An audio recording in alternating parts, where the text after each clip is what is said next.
Video आप last तक जरूर देखना।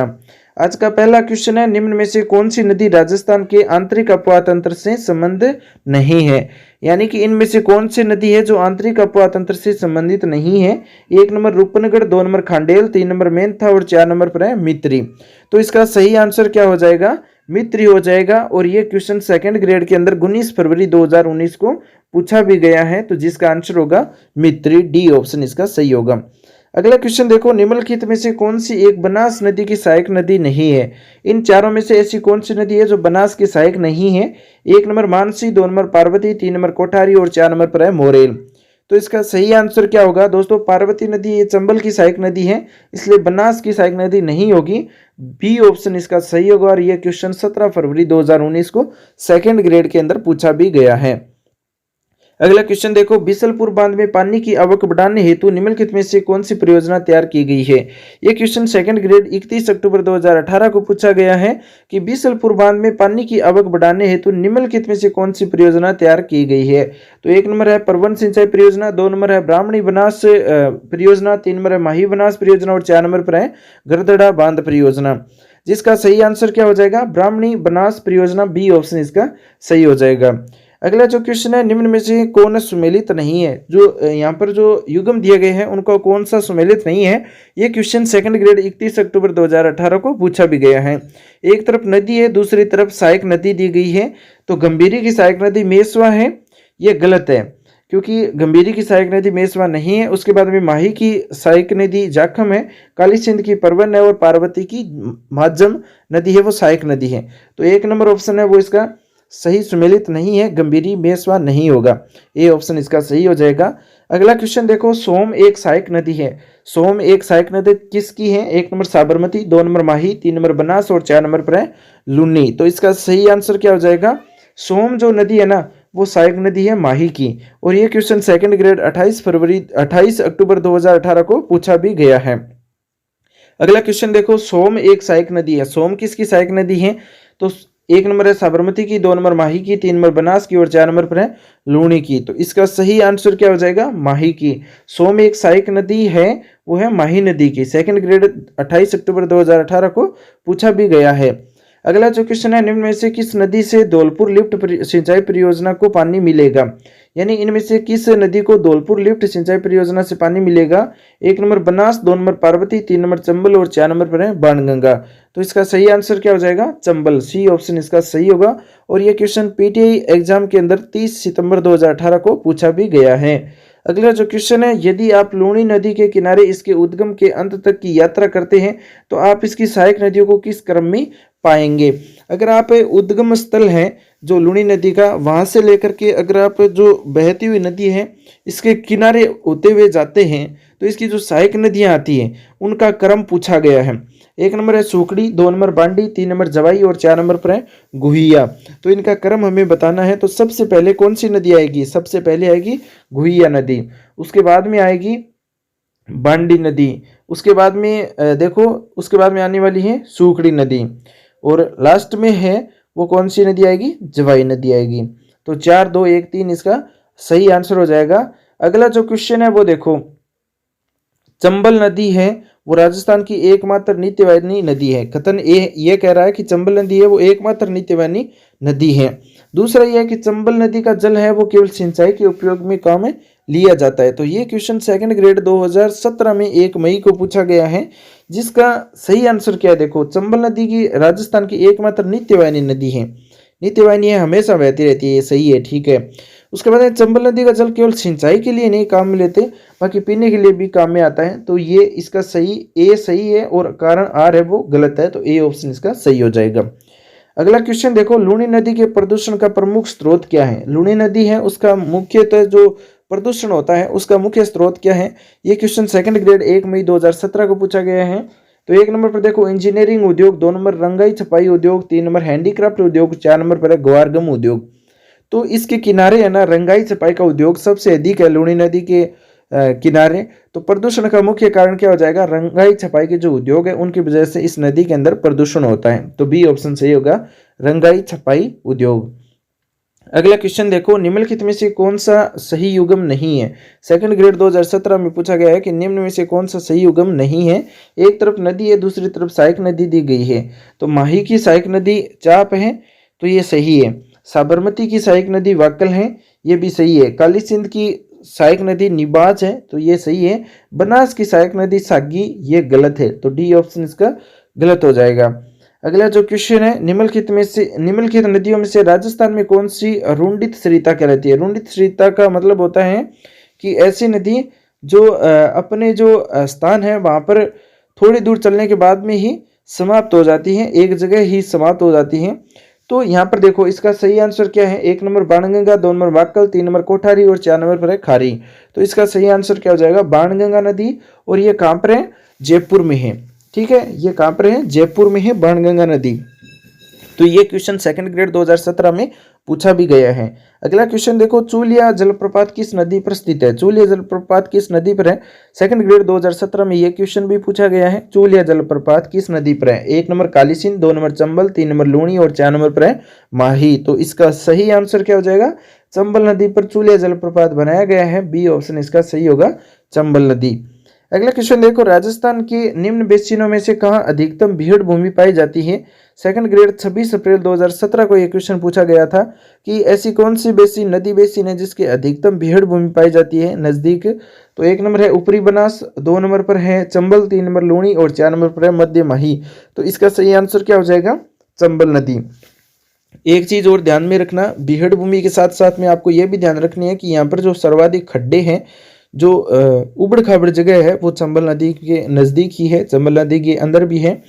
तो यहाँ पर बी ऑप्शन इसका सही होगा, चंबल।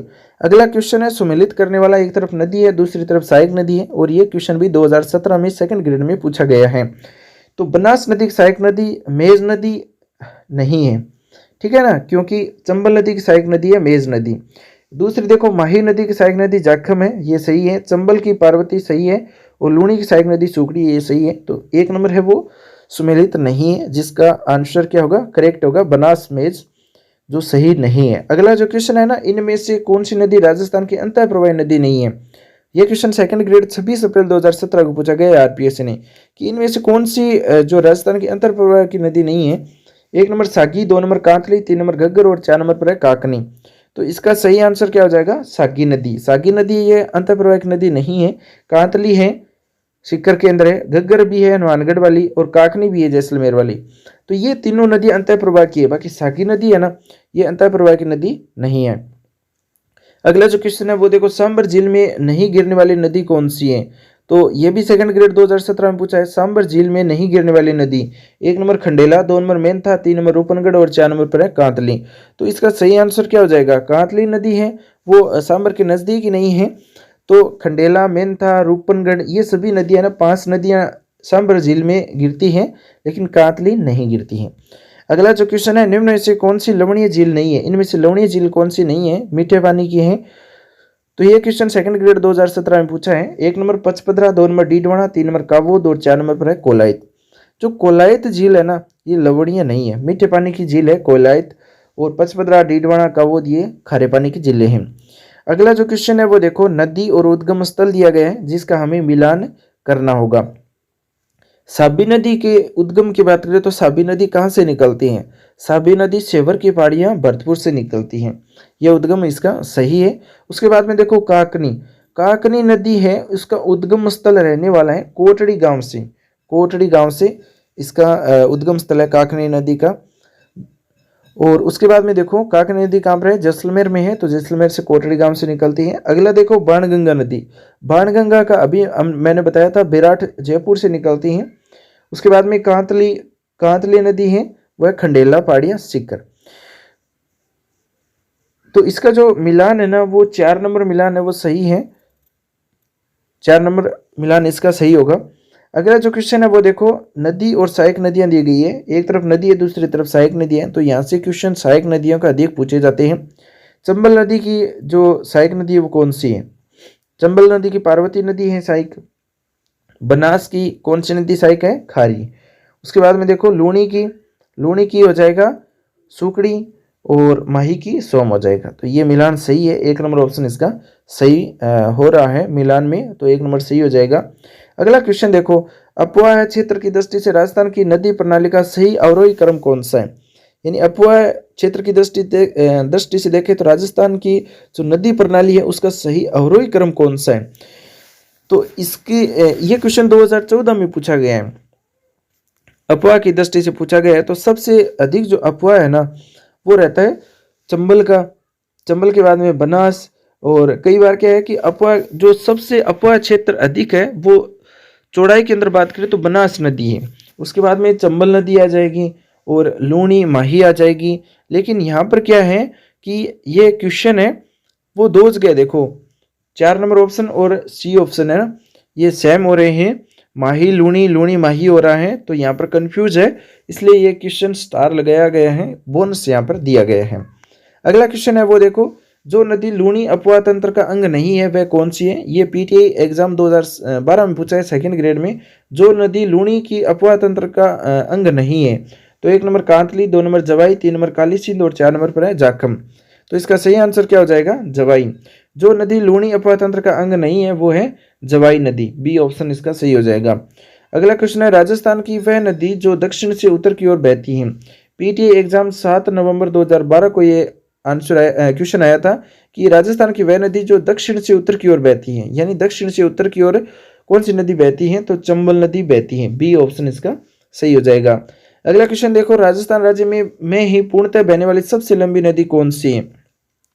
तो सबसे लंबी नदी पूर्णतः बहने वाली यानी राजस्थान के अंदर ही सबसे लंबी बहने वाली नदी कौन सी हो जाएगी? बनास नदी हो जाएगी, डी ऑप्शन इसका सही होगा। अगला क्वेश्चन है, आबानेरी दौसा में स्थित प्राचीन बावड़ी किस नाम से जानी जाती है? आबानेरी दौसा वाली जो बावड़ी है वो किस नाम से जानी जाती है? 1 नंबर नौलखा बावड़ी, 2 नंबर त्रिमुखी बावड़ी, 3 नंबर है चांद बावड़ी और 4 नंबर पर है अनारकली की बावड़ी। तो चांद बावड़ी आप सभी को पता है, आबानेरी दौसा की प्रसिद्ध है चांद बावड़ी, सी ऑप्शन इसका सही हो जाएगा। और ये क्वेश्चन आरपीएससी पीटीआई के अंदर पूछा भी गया है 9 नवंबर 2012 को। अगला जो क्वेश्चन है वो देखो, निम्नलिखित में से किस नदी पर मेचा बांध बनाया गया है? तो 1 नंबर कोठारी, कोठारी पर है, कोठारी नदी कहाँ पर है? भीलवाड़ा में। मेजा बांध कहाँ पर बनाया गया है? कोठारी नदी भीलवाड़ा में, ठीक है, ए ऑप्शन सही होगा कोठारी। अगला क्वेश्चन है, वैसे ही एक तरफ नदी दी गई है, दूसरी तरफ प्रवाह क्षेत्र दिया गया है, कौन सी नदी कहाँ पर बहती है? तो इनका जो सही नहीं है युगम वो हमें बताना है। काली सिंध का जो प्रवाह क्षेत्र है वो है झालावाड़, ये सही है। माही नदी का प्रवाह क्षेत्र डूंगरपुर है, तो ये भी सही है। फिर देखो, पार्वती का बांसवाड़ा नहीं है, पार्वती बांसवाड़ा की तरफ कहाँ जाएगी? तो ये इसका मिलान सही नहीं है। लूणी है उसका प्रवाह क्षेत्र जोधपुर है, ये सही है। तो बी ऑप्शन पार्वती बांसवाड़ा वाला गलत हो गया। अगला क्वेश्चन देखो, निम्न में से कौन सी झील मीठे पानी से संबंधित है? मीठे पानी से संबंधित कौन सी झील है? ये क्वेश्चन सेकंड ग्रेड 2010 में पूछा है। तो 1 number Didwana, 2 number Kaylana, 3 number Panchpadra और 4 नंबर पर लूणकरणसर। तो जो कायलाना है ना, कायलाना झील ये मीठे पानी से संबंधित है, डीडवाना नहीं है, पंचपदरा भी पानी मीठा नहीं है, लूणकरणसर का भी मीठा नहीं है, कायलाना पिचियाक जोधपुर है, तो इनका पानी क्या कहाँ पर है? मीठा है, ठीक है। तो कायलाना झील इसका सही आंसर होगा।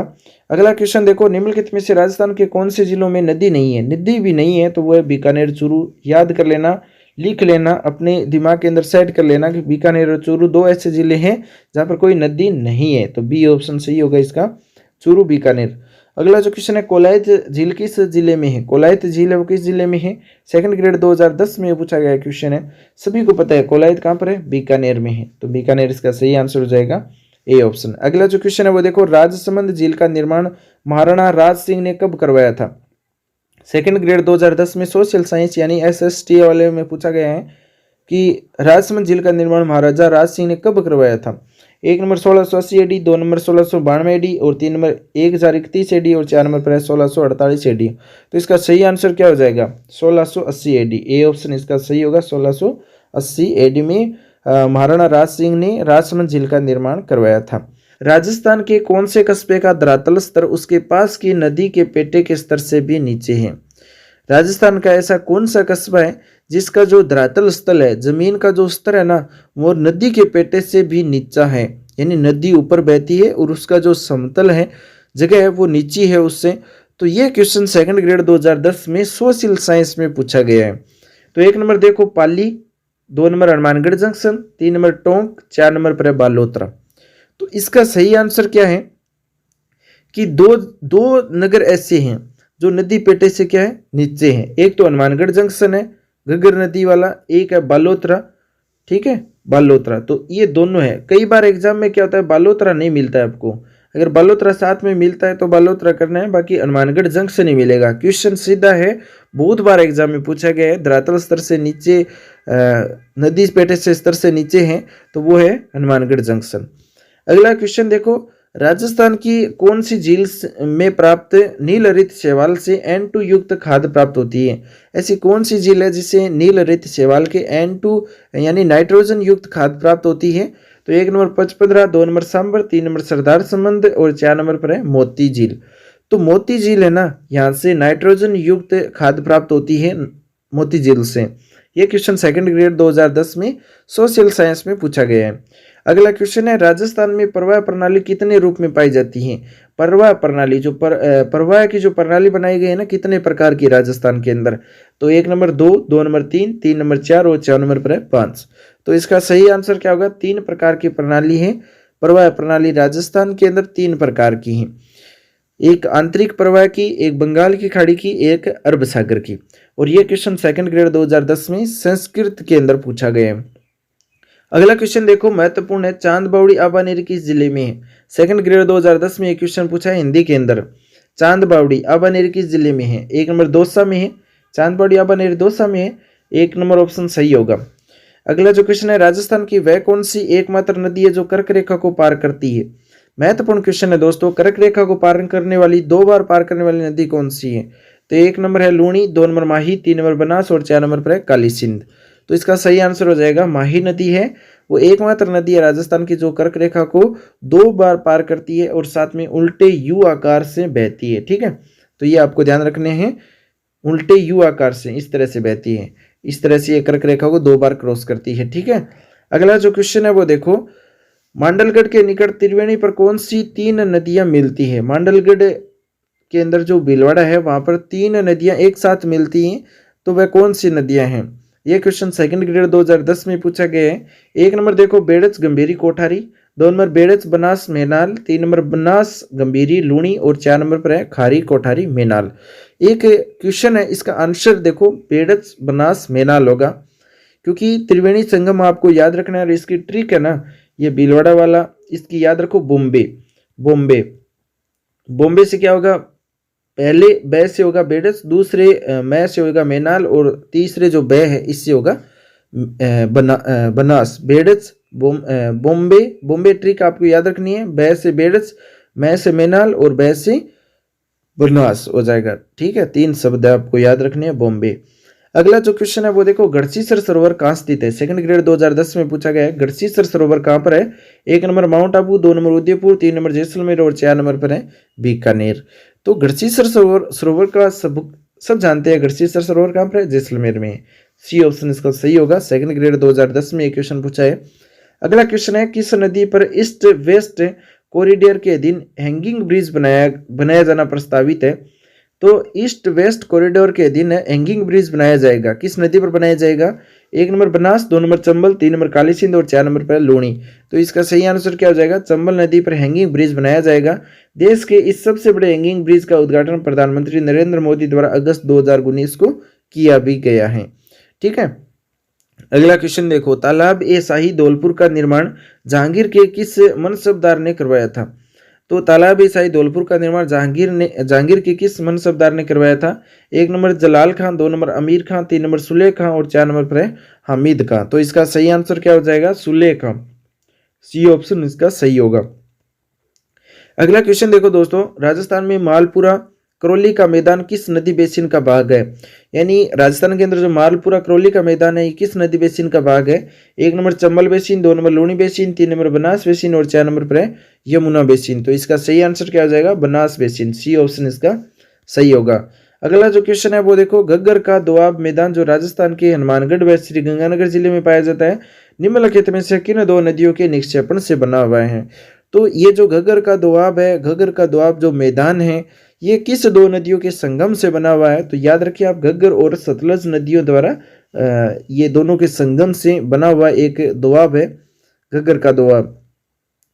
तो बी ऑप्शन इसका सही होगा, घग्गर और सतलज नदियों द्वारा। अगला क्वेश्चन देखो, निम्नलिखित में से कौन सी नदी कामधेनु नदी भी कहलाती है? कामधेनु नदी कौन सी है? 1 number Banas, 2 number Chambal, 3 number Kothari और 4 नंबर पर है बाणगंगा। तो इसका सही आंसर क्या होगा? कामधेनु, नित्यवाहिनी, चरमनवती, ये सभी कौन सी है? चंबल नदी के उपनाम है। ठीक है, तो चंबल इसका सही आंसर हो जाएगा। अगला क्वेश्चन देखो, शेखावटी प्रदेश के कौन से जिले में कोई भी नदी नहीं पाई जाती है? तो शेखावटी के अंदर सबसे पहले तो आपको ध्यान रखना है सीकर आता है, उसके बाद में झुंझुनू आता है, उसके बाद में चूरू आता है। तो झुंझुनू और सीकर है, इन दोनों में नदियां हैं, लेकिन चूरू में नहीं है। तो चूरू इसका सही आंसर हो जाएगा। यहाँ पर शेखावटी प्रदेश के कौन सी जिले में कोई भी नदी नहीं पाई जाती है, तो ये आपको ध्यान में रखना है। शेखावटी क्षेत्र कौन सा है और कहाँ पर नदी बहती है? तो चूरू में नहीं बहती है। चूरू और बीकानेर 2 ऐसे जिले हैं जहाँ पर नदियाँ नहीं बहती है। अगला जो क्वेश्चन है वो देखो, राजस्थान की किस नदी को मसूरदी नदी भी कहा जाता है? मसूरदी नदी किस नदी को कहते हैं? 1 नंबर काकनी, 2 नंबर कांतली, 3 नंबर मेंथा और 4 नंबर पर है जाखम। तो इसका सही आंसर क्या हो जाएगा? काकनी। ए ऑप्शन इसका सही होगा, काकनी नदी, मसूरदी नदी भी कहते हैं इसको। अगला जो क्वेश्चन है वो देखो, मर्त नदी की उपमा निम्न में से किस नदी को दी गई है? महत्वपूर्ण क्वेश्चन है, कई बार एग्जाम में पूछा गया है। मर्त नदी किसे कहते हैं? 1 नंबर कांतली नदी, 2 नंबर काकनी नदी, 3 नंबर साबी नदी और 4 नंबर पर है घग्गर नदी। तो इसका सही आंसर क्या हो जाएगा? घग्गर नदी है ना, ये एक मर्त नदी कहलाती है, क्योंकि इसका भाव क्षेत्र बहुत कम रहता है, बाढ़ आती है पीछे से तभी इसका पानी आगे जाता है, इसलिए एक मर्त नदी कहलाती है। डी ऑप्शन इसका सही होगा। अगला क्वेश्चन है, निम्न में से कौन सी झील रूपनगढ़, मेंथा और खंडेला नदियों अपना पानी प्रवाहित करती हैं? तो 1 नंबर फलोदी झील, 2 नंबर सांबर झील, 3 नंबर पचपदरा झील और 4 नंबर पर डीडवाना झील। तो इसका सही आंसर क्या हो जाएगा? सांबर झील। बी ऑप्शन इसका सही होगा। अगला क्वेश्चन है वो देखो, अफवाह बेसिन का उत्तर से दक्षिण सही क्रम कौन सा है? अफवाह बेसिन का उत्तर से दक्षिण सही क्रम कौन सा है? तो 1 नंबर साबी बाणगंगा बेड़त सोम, 2 नंबर बाणगंगा साबी बेड़त सोम, 3 नंबर साबी बेड़त सोम पश्चिम बनास और 4 नंबर पर है बनास पश्चिम बनास सोम और बेड़च। तो इसका सही आंसर क्या हो जाएगा? साबी बाणगंगा बेड़च और सोम। साबी बाणगंगा बेड़च और सोम, ए ऑप्शन इसका सही होगा। अगला क्वेश्चन देखो, एक तरफ नदियों का नाम है, दूसरी तरफ है उद्गम स्थल। एक तरफ नदियों का नाम है, दूसरी तरफ उद्गम स्थल दिया गया है, जिसका हमें मिलान करना है। तो लूणी नदी का उद्गम स्थल कौन सा है? लूणी नदी का उद्गम स्थल कहाँ पर है? नागपाड़ अजमेर है। सभी जानते हैं नागपाड़ अजमेर से लूणी नदी निकलती है। बेड़च नदी देखो, बेड़च नदी कहाँ से निकलती है? गोगुंदा की पहाड़ियों से निकलती है। और उसके बाद में सोम नदी कहाँ से निकलती है? माही नदी, सोम नदी 2 बची है। तो माही जो नदी है ना, माही नदी है वो तो निकलती है विंध्याचल पहाड़ियों से। माही नदी कहाँ से निकलती है? विंध्याचल पहाड़ियों से निकलती है। और सोम नदी कहाँ से हो जाएगी? बिच्छा मेड़ा की पहाड़ियों से। तो इसका मिलान है वो कौन सा सही हो जाएगा? 3 3 1 3 1 और उसके बाद में देखो 3 नंबर कहाँ पर है? 3 नंबर वह 4 नंबर 3 1 4 2 3 1 4 2 कौन सा सही होगा? बी ऑप्शन इसका सही होगा। अगला क्वेश्चन देखो, माउंट आबू के करीब कौन सी नदी बहती है? माउंट आबू के करीब 1 number Luni, 2 number Ghaggar, 3 number Paschim Banas और 4 नंबर पर है सरस्वती। तो पश्चिमी बनास नदी है ना, ये गुजरात की तरफ जाती है और माउंट आबू के करीब से गुजरती है। तो सी ऑप्शन सही होगा, पश्चिमी बनास। लूणी नदी तो दूर हो गई ना माउंट आबू से। अगला जो देखो, नदी और उद्गम स्थल दिया गया है। एक तरफ नदी है, दूसरी तरफ उद्गम स्थल है। बनास का उद्गम स्थल कौन सा है? तो तारागढ़ की पहाड़ी, बाणगंगा विराट की पहाड़ी, कांतली नदी कहाँ पर है? कांतली नदी सॉरी, इसके अंदर देखो क्वेश्चन क्या दे रखा है, सुमेलित नहीं है, वो हमें देखना है। तो बनास नदी है वो खमनोर की पहाड़ियों से निकलती है। खमनोर की पहाड़ियाँ कहाँ पर है? राजसमंद में। तो इसका थोड़ा ध्यान रखना। बाणगंगा विराट की पहाड़ी से, कांतली खंडेला पहाड़ी सीकर से निकलती है। काकनी तारागढ़ की पहाड़ी से नहीं निकलती है, अजमेर। काकनी नदी कहाँ पर है? जैसलमेर जिले के अंदर है। तो इसका जो मिलान है 4 नंबर वो सही नहीं है, डी ऑप्शन इसका सही हो जाएगा। अगला क्वेश्चन देखो, अरब सागर की ओर प्रवाहित होने वाली नदियों का चयन कीजिए। अरब सागर की ओर नदियां कौन सी बहती है? जो अरावली है, अरावली के जो पश्चिमी क्षेत्र के अंदर जो नदियां हैं वो अरब सागर की तरफ जाती हैं। तो 1 नंबर पर है साबरमती, सोम, माही, लूणी। यह सही है, साबरमती है, सोम है, माही है, लूणी, ये तीनों ही गुजरात के अंदर जाती हैं। अरब सागर की तरफ जाती हैं, तो ए ऑप्शन इसका सही हो जाएगा। अगला क्वेश्चन देखो, राजस्थान की किस झील को टोडरोक के रूप में भी जाना जाता है? टोडरोक, टोडरोक नक्की झील है, ठीक है, माउंट आबू वाली नक्की झील जो नाखूनों से खोद करके बनाई गई झील है, नक्की झील। अगला जो क्वेश्चन है, निम्नलिखित में से कौन सी झील उदयपुर में नहीं है? उदयपुर में इनमें से कौन सी झील है जो नहीं है? राजसमंद, राजसमंद, राजसमंद जिले में पहला ही देखो, राजसमंद, राजसमंद जिले में है ना, तो ये उदयपुर में नहीं है। बाकी फतेह सागर, उदय सागर, पिछोला, ये तीनों ही उदयपुर में। अगला क्वेश्चन है, राजस्थान की पवित्र झील कौन सी है? राजस्थान की पवित्र झील कौन सी है? पुष्कर झील है, सबसे पवित्र झील मानी जाती है राजस्थान की। हिंदुओं के तीर्थराज के रूप में प्रसिद्ध पुष्कर झील 52 घाट बने हुए हैं, जिसमें सबसे बड़ा घाट महात्मा गांधी घाट, गो घाट है। यहाँ पर भारत का एकमात्र ब्रह्मा जी का मंदिर है। और पुष्कर झील पर प्रतिवर्ष कार्तिक शुक्ल एकादशमी से पूर्णिमा तक क्या होता है? मेला लगता है। अगला क्वेश्चन देखो, फोय सागर झील कहाँ पर स्थित है? फोय सागर झील कहाँ पर है? 1 नंबर अजमेर में। फोय सागर झील कहाँ पर है? अजमेर में। और पटवारी परीक्षा 2011 में एक क्वेश्चन पूछा है, इस झील का निर्माण अंग्रेज इंजीनियर फोय ने वर्ष 1891 से लेकर के 1892 के मध्य करवाया था। अकाल रात कार्यों के तहत करवाया गया था। यह झील बांडी नदी पर स्थित है। फोय सागर झील है ना, ये बांडी नदी के ऊपर है, तो इसका सही आंसर हो जाएगा अजमेर जिले के अंदर है, बांडी नदी पर स्थित है फोय सागर झील। 1891-92 के अंदर इंजीनियरिंग फोय ने इसका निर्माण करवाया था।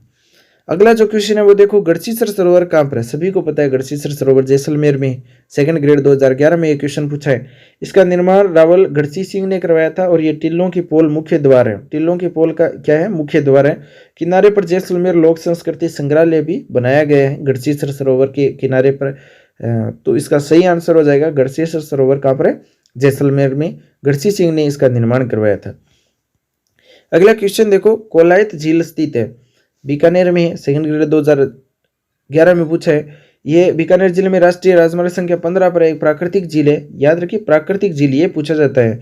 और यहाँ पर सांख्य दर्शन के प्रणेता कपिल मुनि की तपोस्थली भी रही है। प्रतिवर्ष कार्तिक पूर्णिमा को मेला भी भरता है। अगला क्वेश्चन है, राजसमंद झील का निर्माण महाराणा राज सिंह ने कब करवाया था? जो राजसमंद झील है ना, इसका निर्माण महाराणा राज सिंह ने कब करवाया था? ये क्वेश्चन सेकंड ग्रेड 2011 में पूछा गया है। 1680 एडी में। 1680 एडी के अंदर राजसमंद झील है, उसका निर्माण महाराणा राज सिंह ने करवाया था और राजसमंद जिले में है। 1680 याद रखिए। अगला जो क्वेश्चन है वो, राजस्थान में कौन सी झील से प्राप्त नील हरित शैवाल N2 नाइट्रोजन युक्त खाद प्राप्त होती है? तो वो है मोती झील, भरतपुर सिंह। वो देखो, महाराणा प्रताप ने अपनी नवीन राजधानी चावंड में कब स्थापित किया था? महाराणा प्रताप ने एक नई राजधानी बनाया था चावंड, वो कब बनाया था? तो 1 नंबर 1576, 2 नंबर 1582, 3 नंबर 1585, 3 और 4 नंबर 1594। तो इसका सही आंसर क्या हो जाएगा? 1585 में महाराणा प्रताप ने नवीन राजधानी चावंड को स्थापित किया था। और ये क्वेश्चन है वो बेसिक कंप्यूटर अनुदेशक 2022 में सीईटी एग्जाम हुआ था 8 जनवरी 2023 को, फर्स्ट शिफ्ट में ये क्वेश्चन पूछा भी गया है, जिसका सही आंसर क्या होगा? 1585 होगा। 1585 ईस्वी में नवीन राजधानी बनाई थी महाराणा प्रताप ने चावंड को। अगला क्वेश्चन देखो, चावंड महाराणा प्रताप के कितनी वर्षों तक राजधानी रही थी? महत्वपूर्ण क्वेश्चन है। वन रक्षक 2022 में फर्स्ट शिफ्ट में एक क्वेश्चन पूछा है, तो इसका सही आंसर क्या होगा? 12 वर्षों तक। 12 वर्षों तक महाराणा प्रताप ने अपनी राजधानी बनाया था चावंड को, तो सी ऑप्शन दे रखा है 12। अगला क्वेश्चन देखो, हल्दी घाटी के युद्ध के पश्चात महाराणा प्रताप ने मुगलों के विरुद्ध कहां से प्रतिरोध जारी रखा था? यह क्वेश्चन 2019 में पूछा गया है। तो महाराणा प्रताप ने हल्दीघाट के युद्ध के पश्चात मुगलों के विरुद्ध कहां से प्रतिरोध जारी रखा? 1 number Kumbhalgarh, 2 number Chawand, 3 number Devgarh और 4 नंबर पर है गोगुंदा। तो इसका सही आंसर क्या होगा? चावंड से। चावंड से हल्दीघाटी के युद्ध के पश्चात महाराणा प्रताप ने मुगलों के विरुद्ध प्रतिरोध जारी रखा था चावंड से। 2 नंबर ऑप्शन इसका सही होगा, चावंड। अगला क्वेश्चन देखो, टोडगढ़ रावली वन्य जीव अभ्यारण निम्न अभ्यारण में स्थित दिवेर स्थल राजा से संबंधित है। देखो एक बार फिर से देखो, टोडगढ़ रावली वन्य जीव अभ्यारण्य में स्थित दिवेर स्थल राजा से संबंधित है। किस राजा से संबंधित है? तो 1 number Uday Singh, 2 number Shakti Singh, 4 number पर है, 3 नंबर पर है महाराणा प्रताप और 4 नंबर पर है विक्रम सिंह। तो जो दिवेर है ना, दिवेर जो स्थल है जहाँ पर युद्ध हुआ था, दिवेर का युद्ध हुआ था, टोडगढ़ रावली वन्य जीव अभ्यारण्य है वहाँ पर। तो ये कहाँ पर किसका युद्ध हुआ था? दिवेर का युद्ध जो महाराणा प्रताप से संबंधित है। सी 3 नंबर ऑप्शन इसका सही होगा, सी ऑप्शन सही होगा। देखो महाराणा प्रताप ने मेवाड़ की भूमि को मुक्त कराने के अभियान से दिवेर से प्रारंभ किया था और दिवेर वर्तमान राजसमंद जिले में उदयपुर अजमेर मार्ग पर स्थित है। यह मुगलों द्वारा इन घाटियों में स्थापित 4 थाने थे। एक तो छावनियां थी, देवल डूंगरगढ़ की घाटी, डूंगरपुर की घाटी, दूसरा देबारी उदयपुर से, उदयसूरी पालमी, और 3 नंबर पर है दिवेर अजमेर की ओर से। सर्वाधिक महत्वपूर्ण था दिवेर की शाही थाने का जो मुख्तार सम्राट अकबर का काका था सरिया सुल्तान खान। तो दिवेर की जीत के बाद में महाराणा प्रताप ने चावंड में अपना निवास स्थान बनाया था। ये इसकी व्याख्या थी। अगला जो क्वेश्चन है वो देखो, महाराणा प्रताप ने कितने वर्षों तक शासक किया था? अभी देखा था हमने 24 वर्षों तक। अब देख लो व्याख्या। महाराणा प्रताप ने 1572 से लेकर 1597 ईस्वी तक शासक किया था और महाराणा प्रताप सिंह 28 फरवरी 1572 को मेवाड़ के शासक बने थे। 19 जनवरी 1597 को प्रताप धनुष की प्रतिंचा चढ़ाते हुए घायल हो जाने से 57 वर्ष यानी 56 वर्ष 9 महीने की आयु में चावंड में उनका देहांत हो गया और चावंड से कुछ दूर बाडोली गांव के निकट महाराणा का अग्नि संस्कार हुआ था, जहां उनकी छतरी बनी हुई है। छतरी कहां पर है? महाराणा प्रताप की बाडोली गांव में। अगला क्वेश्चन देखो, निम्नलिखित में से कौन महंत प्यारेलाल हत्याकांड से संबंध नहीं है? इनमें से कौन है जो महंत प्यारेलाल हत्याकांड से संबंधित नहीं है? और ये क्वेश्चन 2nd ग्रेड 2017 में पूछा है। तो 1 नंबर है रामकर्ण, 2 नंबर मोहनलाल जालोरी, 3 नंबर ठाकुर केसरी सिंह बारट और 4 नंबर पर है सोमदत्त लहरी। तो इसका सही आंसर क्या हो जाएगा? मोहनलाल जालोरी है ना। ये महंत प्यारेलाल हत्याकांड से संबंध नहीं है। बाकी रामकरण, ठाकुर केसरी सिंह बारट और सोमदत्त ये सभी प्यारेलाल हत्याकांड से संबंधित है। बाकी मोहनलाल जालोरी नहीं है। 2 नंबर ऑप्शन का सही हो जाएगा। अगला क्वेश्चन देखो, 23 दिसंबर 1912 को लॉर्ड हॉर्डिंग पर वर्धमान विद्यालय जयपुर के विद्यार्थी ने बम फेंका था, वह कहां पर है? तो वह था, यानी 23 दिसंबर 1912 की बात कर रहे हैं। लॉर्ड हॉर्डिंग पर वर्धमान विद्यालय जयपुर के अंदर एक विद्यार्थी था जिसने बम फेंका था। तो वह कौन था? जोरावर सिंह था। जोरावर सिंह, सीधा याद रखिए जोरावर सिंह। केसरी सिंह बारट के छोटे भाई प्रताप सिंह बारट के चाचा जोरावर सिंह बारट ने लॉर्ड हॉर्डिंग्स पर 23 दिसंबर 1912 को दिल्ली के चांदनी चौक पर गुजरते समय बम फेंका था, जिसके कारण वायसराय के कंधे पर घाव हो गया और उसका महावत मारा गया था। जोरावर सिंह बारट अपने जीवन काल में पकड़े नहीं जा सके थे। पूरे जीवन भूमिगत होकर अमरदास वैरागी के रूप में घूमते रहे थे। ये थे जोरावर सिंह बारट। अगला जो क्वेश्चन है सुमेलित करने वाला, सुमेलित नहीं है वो हमें बताना है। ये क्वेश्चन 1st ग्रेड 2014 में सीईटी एग्जाम 7 जनवरी 2023 को भी पूछा गया है। तो अर्जुन लाल सेठी वेलूर जेल में थे। अर्जुन लाल सेठी सही है।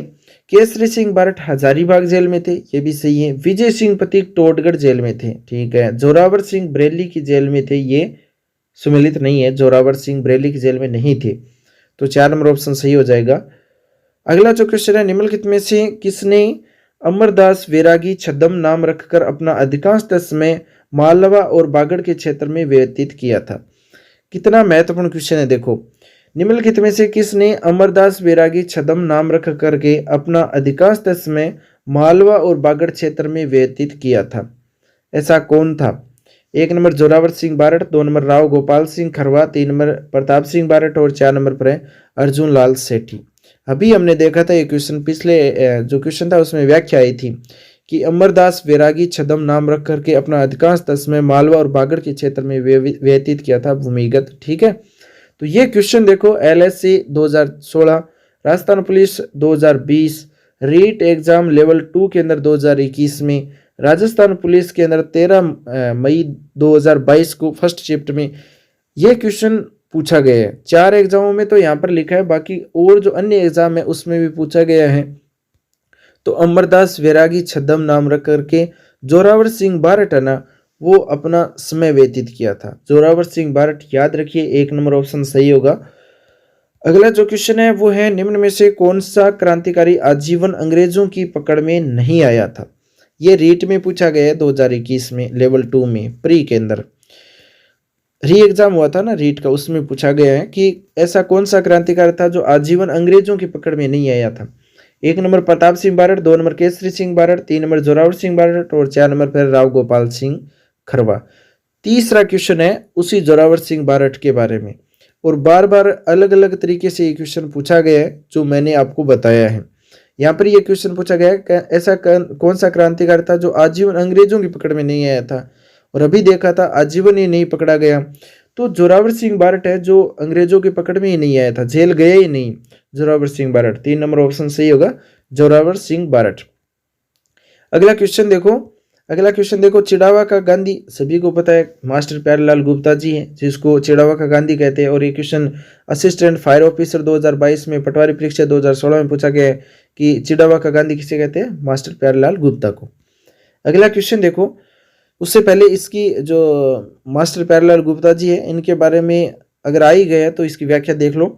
सीकर की तरह शेखावाटी क्षेत्र के अन्य जागीरदार किसानों पर अत्याचार करने में पीछे नहीं रहा है। 1922 में मास्टर प्यारेलाल गुप्ता ने चिड़ावा में अमर सेवा समिति की स्थापना की। अब क्वेश्चन यहाँ से बनता है अमर सिंह सेवा समिति किसने बनाई थी? क्वेश्चन तो यही है ना, घुमा करके पूछ दिया गया कि अमर सेवा समिति किसने बनाई थी, तो ये हो जाएगा मास्टर प्यारेलाल। ठीक है, मास्टर प्यारेलाल गुप्ता उत्तर प्रदेश के अलीगढ़ जिले का रहने वाला था और चिड़ावा का गांधी कहलाता है। चिड़ावा कहाँ पर है? झुंझुनू में है। स्वतंत्रता सेनानियों के गांधी उपनाम एक दृष्टि में देख लो। बागड़ का गांधी है वो है भोगीलाल पांड्या। राजस्थान का गांधी है गोकुल भाई भट्ट। गांधी जी की मानस पुत्री है श्रीमती सत्यबाबा बूंदी, और गांधी जी के 5वें पुत्र है जमनालाल बजाज। चिड़ावा का गांधी है मास्टर प्यारेलाल गुप्ता। यहाँ से क्वेश्चन एक जरूर पूछा जाता है, हर बार पूछा जाता है, इनका एक उपनाम भी पूछा जाता है। तो ये है बागड़ की गांधी भोगीलाल पांड्या, राजस्थान के गांधी गोकुल भाई भट्ट, गांधी जी के मानस पुत्री सत्यबाबा बूंदी से हैं। गांधी जी का 5वें पुत्र बहुत बार पूछा गया है जमनालाल बजाज। चिड़ावा का गांधी मास्टर प्यारेलाल गुप्ता जी। ये इसकी व्याख्या थी। अगला क्वेश्चन देखो, महात्मा गांधी के पुत्र के उपनाम से प्रसिद्ध कौन सा है? अभी देखा है ना जमनालाल बजाज है, 2 नंबर ऑप्शन सही होगा। गांधी जी के जो 5वें पुत्र के रूप में विख्यात जमनालाल बजाज का जन्म 4 नवंबर 1889 को काशी का बास ग्राम सीकर में हुआ था। वे हरिजनों द्वारा वर्धा के लक्ष्मी नारायण मंदिर में हरिजनों का प्रवेश करवाया था, और बजाज ने अंग्रेजों से प्राप्त राय बहादुर उपाधि को लौटाकर अपने देश प्रेम का परिचय भी दिया था। ये इसकी व्याख्या थी। अगला क्वेश्चन देखो, बहुत ही महत्वपूर्ण क्वेश्चन है। ये क्वेश्चन सीटी 2023 में पूछा है फर्स्ट शिफ्ट में, और सेकंड ग्रेड 2010 में पूछा गया है। निम्नलिखित में से कौन एक भरतपुर राज्य के स्वतंत्र आंदोलन के नेता थे? भरतपुर राज्य के स्वतंत्र आंदोलन के नेता कौन थे इनमें से? 1 number Shobharam, 2 number Mangal Singh Sharma, 3 number Kishanlal Joshi और 4 नंबर पर टीकाराम पालीवाल। तो इसका सही आंसर है दोस्तों, भरतपुर राज्य के स्वतंत्र आंदोलन के नेता थे किशनलाल जोशी। 3 नंबर ऑप्शन सही होगा किशनलाल जोशी। भरतपुर में श्री किशनलाल जोशी के प्रयासों से जनजागृति आंदोलन चला था। इन्हीं के प्रयासों से दिसंबर 1938 में भरतपुर प्रजामंडल की स्थापना भी की गई थी। 1938 में, ध्यान रखना, भरतपुर प्रजामंडल की स्थापना की गई है दिसंबर 1938 में। अगला क्वेश्चन देखो, 1930 के दशक में भरतपुर में राजनीतिक जागृति का श्रेय किसको दिया जाता है? ये आरएस केंद्र है। 1995 का क्वेश्चन है। देखो 1995 में पूछा गया, आज भी ये क्वेश्चन पूछ लेना तो आपको नहीं मिलेगा 1995 वाला पेपर। तो 1930 के दशक में भरतपुर में राजनीतिक जागृति का श्रेय किसको दिया जाता था? अब मैंने एक कमेंट देखा था, उसके अंदर लिखा था कि नए क्वेश्चन है वो बताओ। तो नए क्वेश्चन पिछली साल पूछा है, उससे पिछली साल पूछा है, तो वो क्वेश्चन थोड़ी पूछेंगे। क्वेश्चन तो ये पूछेगा 1995 का। और एक ने लिख रखा था कि जो लेवल है ना वो थोड़ा बढ़ गया है। अभी जो लेवल है ना एग्जाम का वो बढ़ गया, मानते हैं बढ़ गया, लेकिन इससे आगे कहाँ बढ़ गया? आपको ये क्वेश्चन आता है क्या? 1930 के दशक में भरतपुर में राजनीतिक जागृति का श्रेय किसको दिया जाता है? तो 1 नंबर श्री किशनलाल जोशी, 2 नंबर ठाकुर देशराज और 3 नंबर पर पंडित रेवती शरण शर्मा और 4 नंबर पर युगल किशोर चतुर्वेदी। तो इसका सही आंसर क्या होगा? श्री किशनलाल जोशी। 1 नंबर ऑप्शन सही होगा। भरतपुर नाम देखते ही आपको क्या करना है? किशनलाल जोशी करना है। उसके बाद में देखो, अकबर द्वारा महाराणा प्रताप से बातचीत हेतु कितने दूत भेजे गए थे, उनका क्रम बताओ। तो ये सेकंड ग्रेड 2011 में पूछा गया क्वेश्चन है। ये राजस्थान पुलिस सभी एग्जाम में, एलडीसी में, सब में पूछा गया है। क्रम पूछा गया है अकबर के द्वारा जो महाराणा प्रताप को मनाने के लिए जो दूत भेजे गए थे ना जयपुर से, उन दूतों का क्रम पूछा जाता है। तो 1 नंबर पर आता है जलाल खां, 2 नंबर पर आता है मान सिंह, 3 नंबर पर आता है भगवान दास और 4 नंबर पर आता है टोडरमल। आपको याद करना है तो मैं ट्रिक बता दूं, जम्मा बाटो याद रखो, जम्मा बाटो।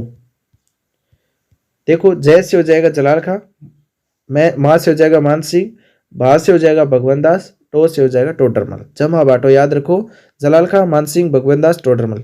बहुत बार एग्जाम में पूछा गया है, इसलिए ट्रिक महत्वपूर्ण रहती है। अब देखो इसकी व्याख्या है छोटी सी।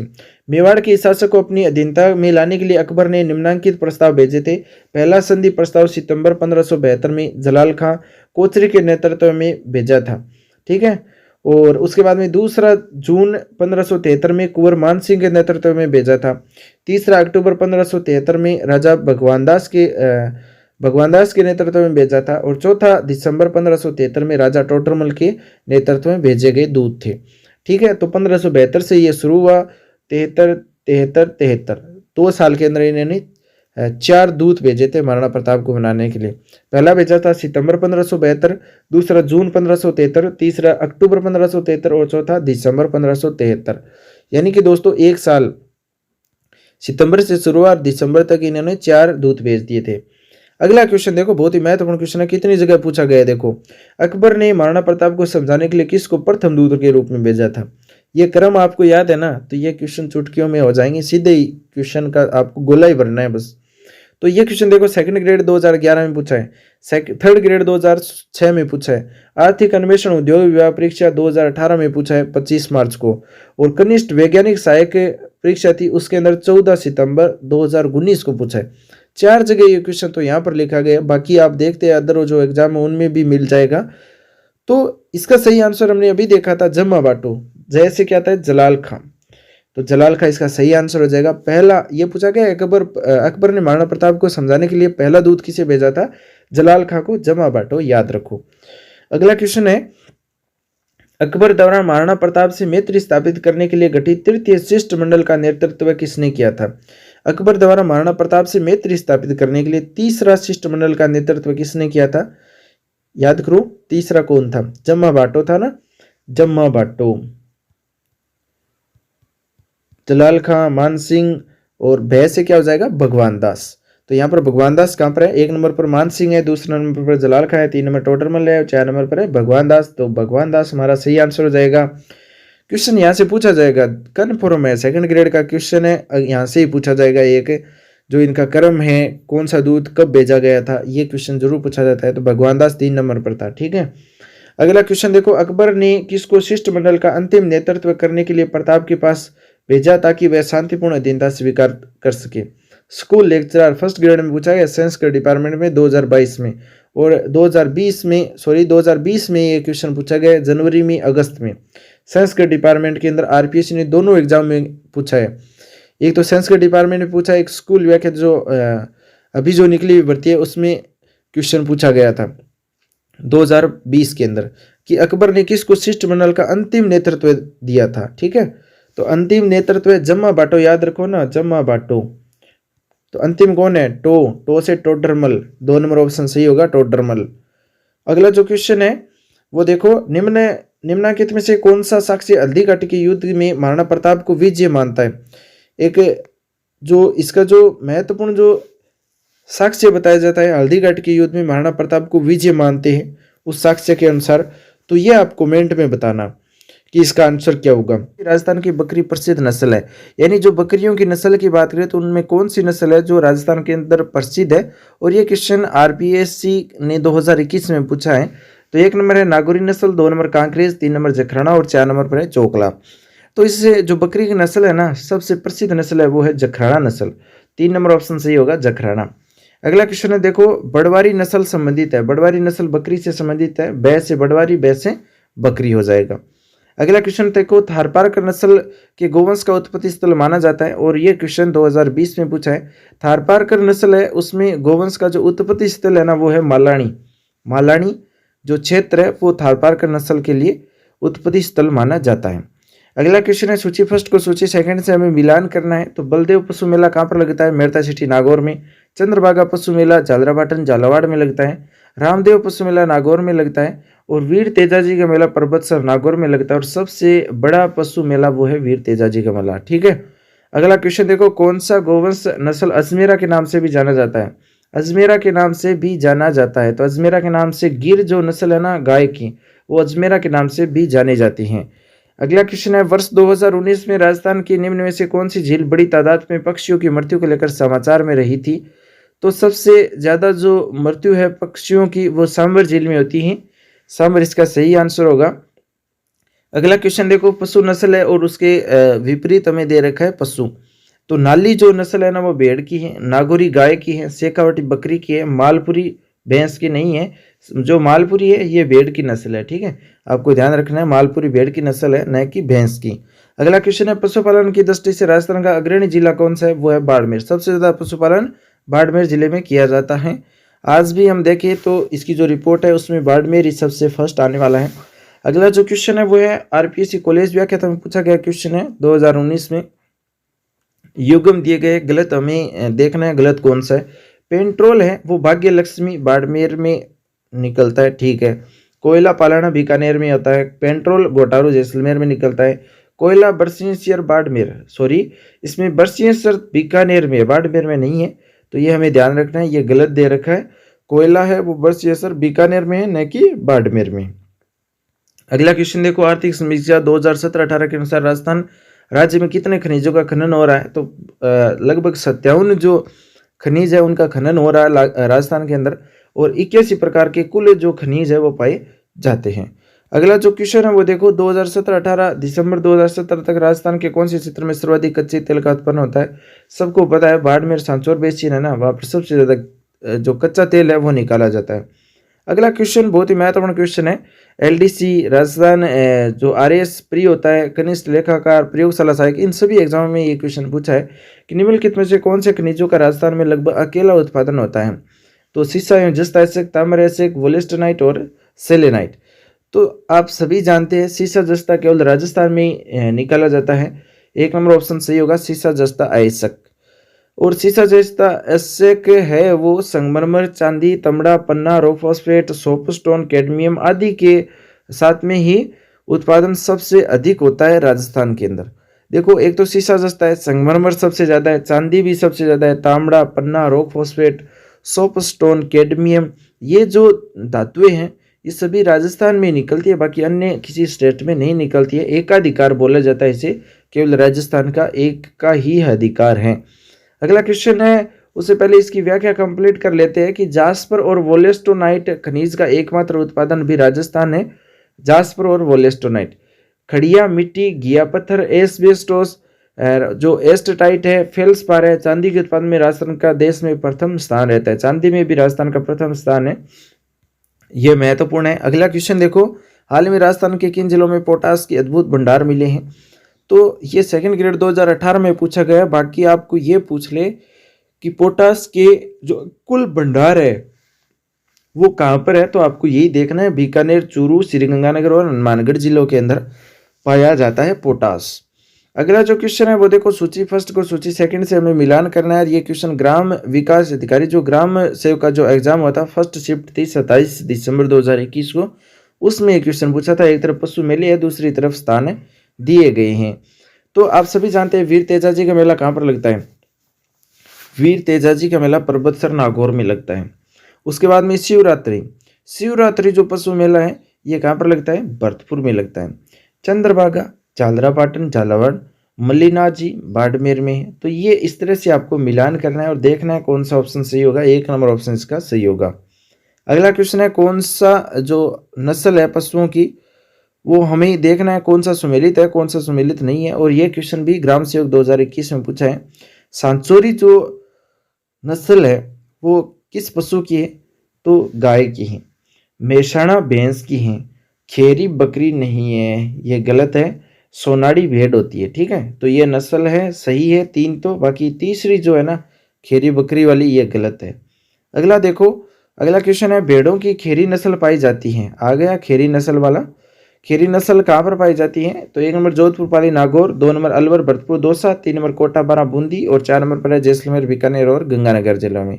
तो इसका सही आंसर क्या हो जाएगा? जोधपुर, पाली, नागौर जिलों में भेड़ों की खेरी नस्ल पाई जाती है, जोधपुर, पाली और नागौर जिलों में। एक नंबर ऑप्शन सही होगा। अगला क्वेश्चन है पशु गणना 2019 के अनुसार राजस्थान में पशुओं की कुल जनसंख्या कितनी है।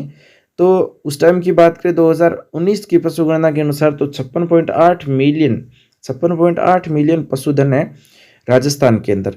जो 20वीं पशु गणना हुई थी 2019 में, उसमें राज्य के अंदर कुल पशु क्षमता 568 लाख यानी 5.68 करोड़ 56.8 मिलियन। 19वीं पशु गणना के अनुसार पशु क्षमता 577.32 लाख है। राजस्थान के निम्नलिखित में से किन दो जिलों में तालाबों से सिंचाई का क्षेत्रफल सबसे अधिक है। यानी दो जिलों का नाम दिया गया है एक साथ में, हमें उन जिलों को देखना है कि तालाबों से सबसे ज़्यादा सिंचाई किस क्षेत्र में होती है। और ये क्वेश्चन 15 मई 2022 को पुलिस के अंदर सेकंड शिफ्ट में पूछा गया है। इसका पहला ऑप्शन है अलवर और जयपुर में, 2 नंबर भरतपुर और पाली में, 3 नंबर सवाईमाधोपुर और जयपुर में, 4 नंबर है उदयपुर और टोंक में। तो इसका सही आंसर क्या होगा।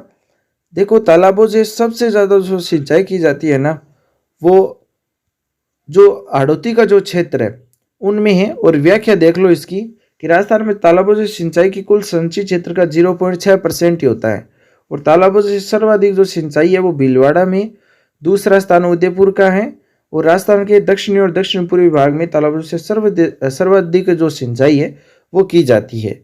तो इसका जो आंसर है वो आंसर इसके अंदर अलग दे रखा है। एक तरफ अलवर जयपुर दे रखा है, दूसरा भरतपुर और पाली दे रखा है, तीसरा सवाईमाधोपुर जयपुर दे रखा है और चौथा उदयपुर और टोंक दे रखा है। टोंक तो हो सकता है लेकिन उदयपुर नहीं है, इसलिए आपको भीलवाड़ा उदयपुर वाला जो क्षेत्र है, दक्षिणी क्षेत्र है, हाड़ौती का जो क्षेत्र है, वहाँ पर तालाबों से सबसे ज़्यादा वो सिंचाई होती है।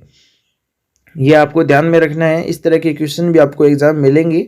अगला क्वेश्चन है राजस्थान की निम्नलिखित में से किन सिंचाई परियोजना द्वारा दाब छिड़काव स्प्रिंकल सिंचाई प्रणाली को अनिवार्य बना दिए।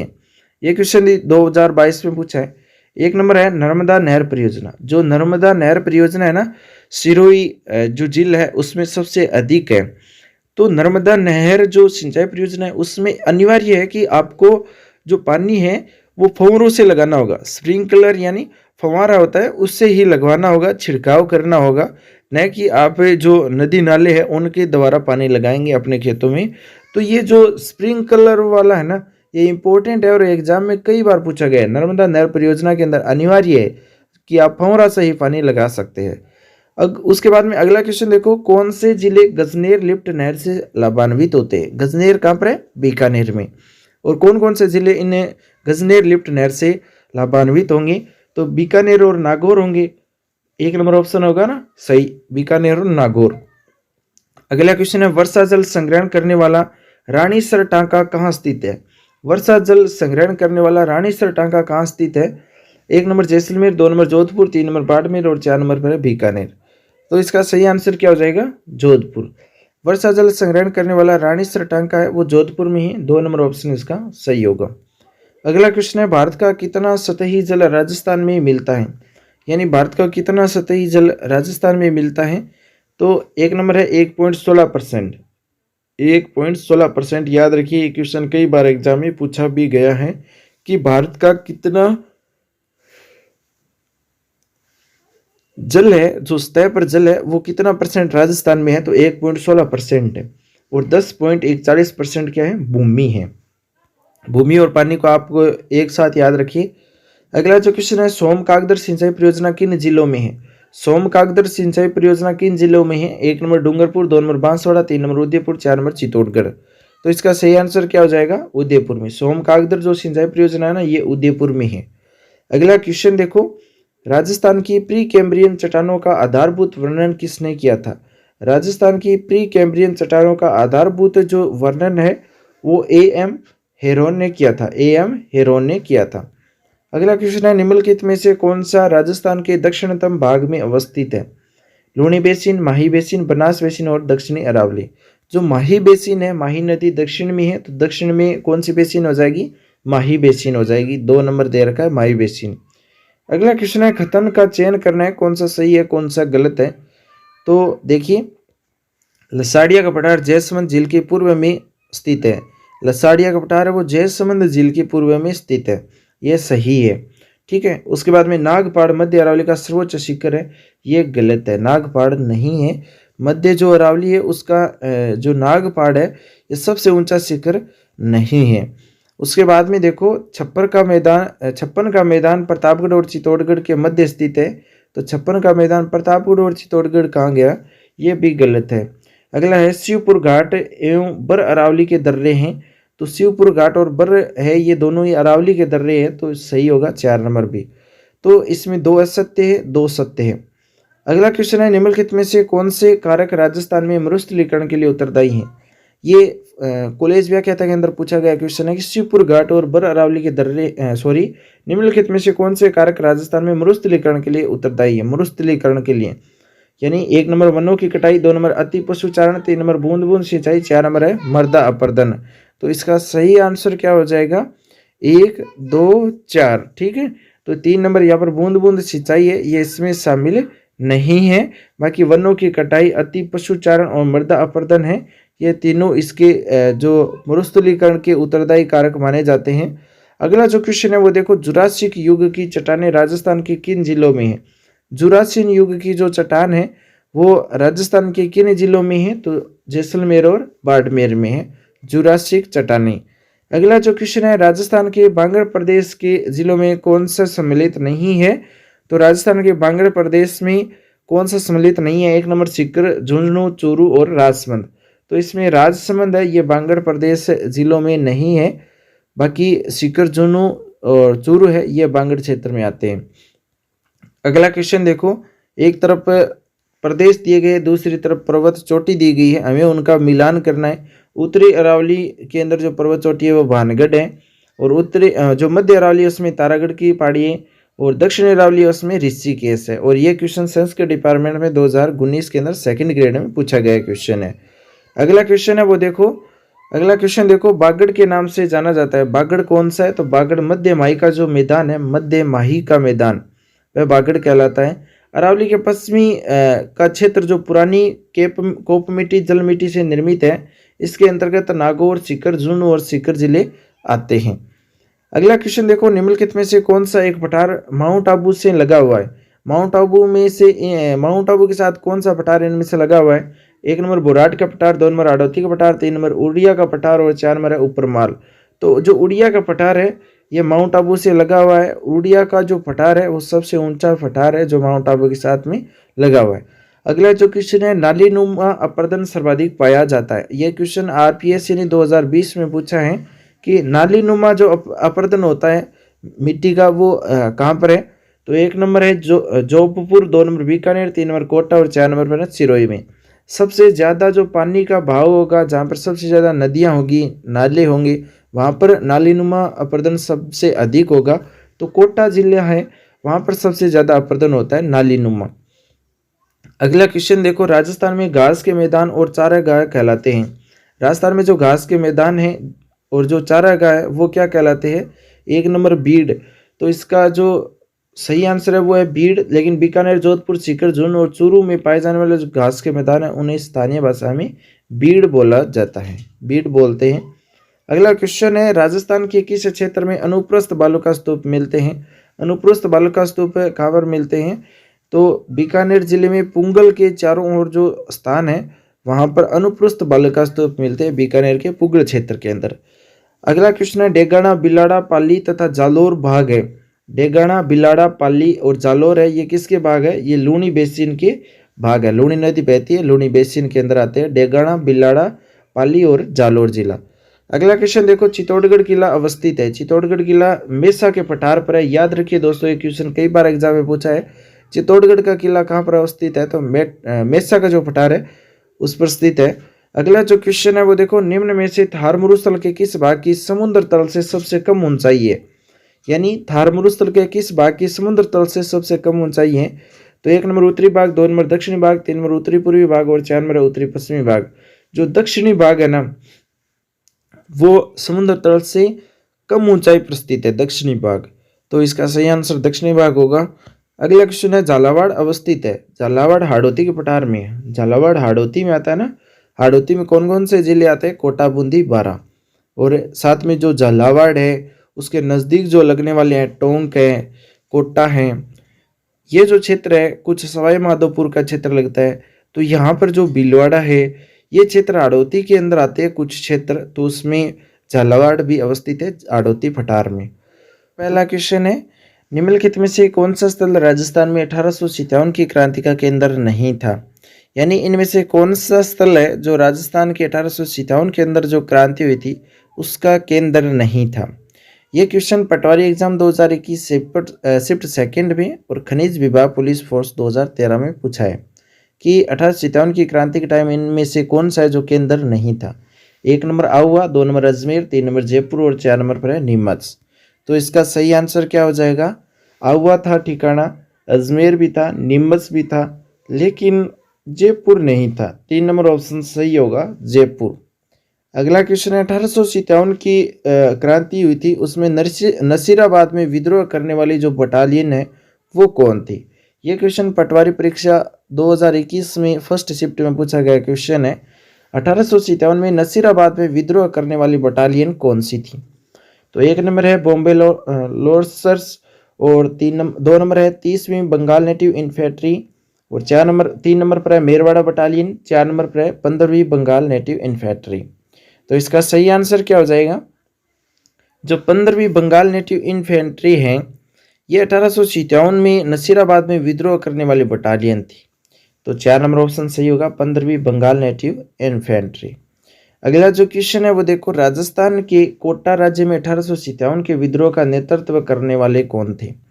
ये क्वेश्चन बहुत ही महत्वपूर्ण क्वेश्चन है। ग्राम सेवक परीक्षा 2021 द्वितीय पारी में, पटवारी परीक्षा दूसरी पारी में, ग्राम सेवक परीक्षा 2008 में हुई थी उसमें भी ये क्वेश्चन आया है।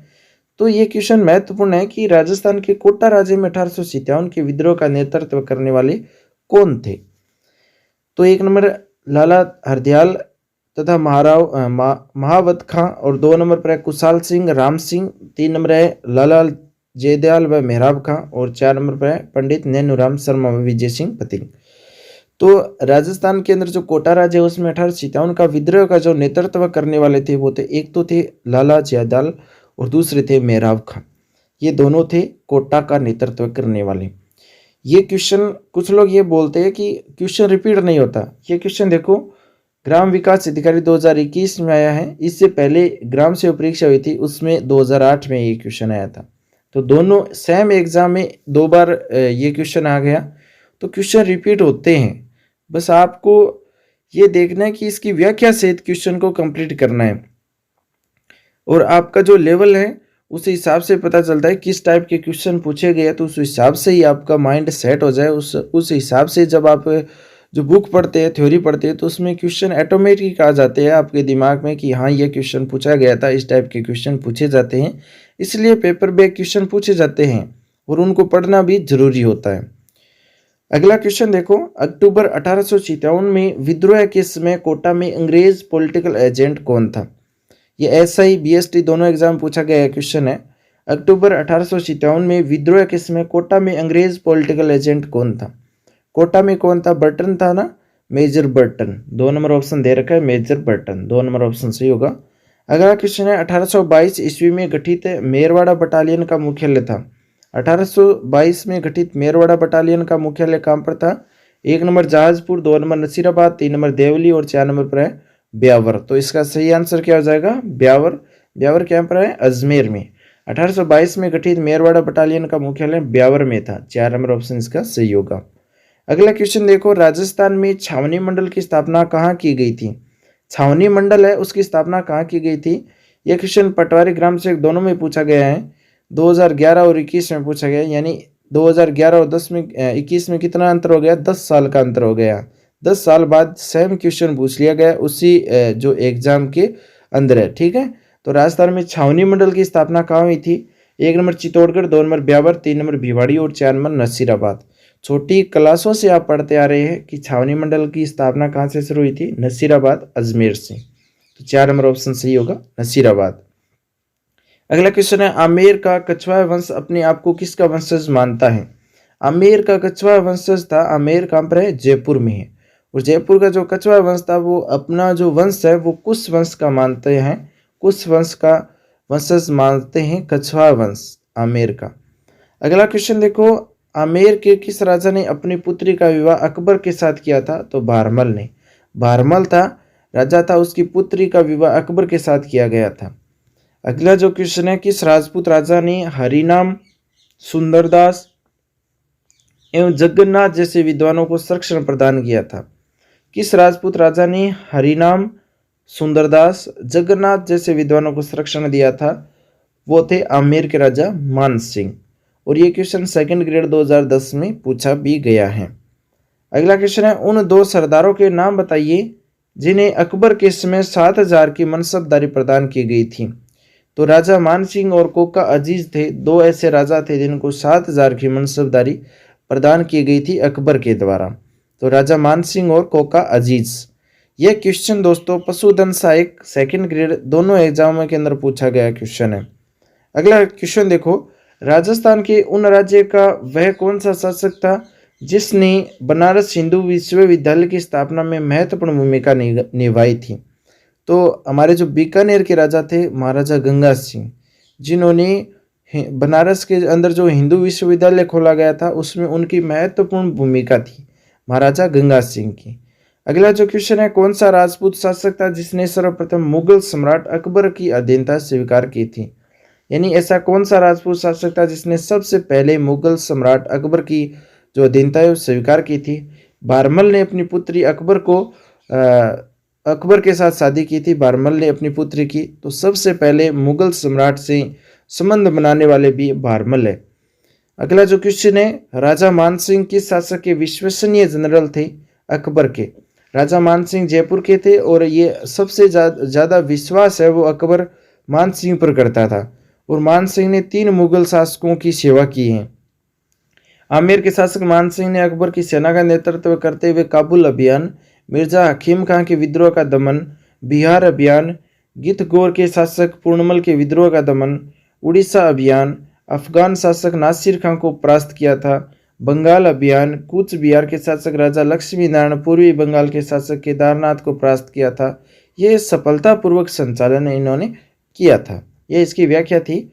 अगला क्वेश्चन देखो, आरपीएससी एलडीसी 2014 में पूछा गया क्वेश्चन है, सवाई जयसिंह, महाराणा सांगा, राव मालदेव, राव चंद्रसेन शासकों में से अश्वमेघ यज्ञ संपन्न करने वाला शासक कौन था?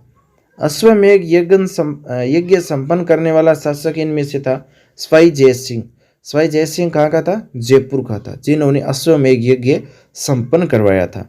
अगला क्वेश्चन देखो, अगला क्वेश्चन है, 1303 में चित्तौड़गढ़ के युद्ध के बाद अलाउद्दीन ने चित्तौड़गढ़ का नाम क्या रखा था? यह क्वेश्चन महत्वपूर्ण है। पीटीए एग्जाम सेकंड ग्रेड के अंदर पूछा गया क्वेश्चन है। और इस क्वेश्चन की बात करें, अगर आपको जो खिलजी अभियान देखना है, अलाउद्दीन खिलजी का अभियान, तो हमारे जो वीडियो है आपको चैनल पर मिलने वाले अलाउद्दीन खिलजी का अभियान, उसमें हमने बहुत ही महत्वपूर्ण तरीके से समझाए हैं कि चित्तौड़गढ़ के अंदर जो किस तरह से अलाउद्दीन खिलजी ने आक्रमण किया था और किसके नाम पर खिजराबाद नाम रखा था। जो अलाउद्दीन खिलजी ने पहला जो आक्रमण किया था राजस्थान के अंदर रणथंभौर में, और उसके बाद में 1301 में रणथंभौर पर किया था, 1303 में चित्तौड़गढ़ पर किया था, और 1308 में जो सिवाना है उस पर किया था, सिवाना के किले पर, और 1311 में जालोर के अंदर है वो आक्रमण किया था अलाउद्दीन खिलजी ने।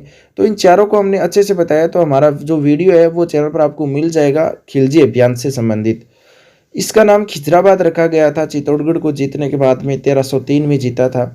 रानी जो पद्मिनी थी उनके लिए युद्ध हुआ था, और इनका जो चेतन राघव था मेन जो इस युद्ध का जो मेन जो प्रेरणाता माना जाता है, जो रतन सिंह को छोड़ करके अलाउद्दीन खिलजी के पास चला गया था राघव चेतन, तो वह महत्वपूर्ण है और वो आप जरूर देखना। खिजराबाद नाम रखा था चित्तौड़गढ़ का जीतने के बाद में अलाउद्दीन खिलजी ने। व्याख्या देखो, 1303 में अलाउद्दीन खिलजी ने चित्तौड़गढ़ पर आक्रमण किया था। उस समय चित्तौड़गढ़ का शासक रतन सिंह था। इसी युद्ध के समय मेवाड़ का पहला साका हुआ था, जिसमें गोरा और बादल ने केसरिया किया और रानी पद्मिनी ने जौहर किया। गोरा और जो बादल है ये रानी पद्मिनी के साथ में आए थे, और युद्ध के बाद अलाउद्दीन ने चित्तौड़गढ़ का नाम अपने पुत्र के नाम पर रखा था। खिज्र का इसका पुत्र का नाम था, अलाउद्दीन खिलजी के पुत्र का नाम था, और इन्होंने ही खिजराबाद नाम रख दिया चित्तौड़गढ़ के किले का नाम। तो ये महत्वपूर्ण है, व्याख्या भी इंपॉर्टेंट है। क्वेश्चन यहाँ से जरूर पूछे जाते हैं, 2-3 क्वेश्चन। अगला क्वेश्चन देखो, अलाउद्दीन खिलजी और मेवाड़ वासियों के बीच चित्तौड़गढ़ की घेराबंदी किस वर्ष हुई थी? तो 1303 में घेराबंदी हुई थी अलाउद्दीन खिलजी और मेवाड़ वासियों के बीच चित्तौड़गढ़ की जो घेराबंदी है वो 1303 में हुई थी। उसके बाद में देखो चित्तौड़ का तीसरा शाखा कब हुआ था? 1567 में। 1567 में दोस्तों चित्तौड़गढ़ का तीसरा शाखा हुआ था। आप सभी जानते हैं चित्तौड़गढ़ दुर्ग में 3 शाखे हुए थे।